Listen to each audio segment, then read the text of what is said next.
Inilah video penangkapan ASN berinisial MP. Pelaku ditangkap di rumahnya di Kelurahan Palangga, Kecamatan Palangga, Kabupaten Konawe Selatan. Pria 37 tahun ini ditangkap setelah diketahui sebagai pengedar sekaligus kurir narkoba jenis sabu. Saat penangkapan, petugas juga menyita 30 paket sabu siap edar dengan berat total 11,70 gram yang disimpan dalam sebuah tas. Pelaku pun kini ditahan Mapolres Konawe Selatan untuk proses hukum lebih lanjut.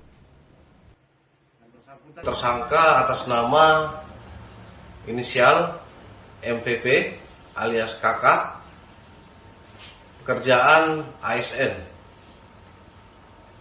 pemerintah Kabupaten Konawe Selatan, di mana TKP-nya kami temukan barang bukti yaitu di Kecamatan Palangga, Kelurahan Palangga.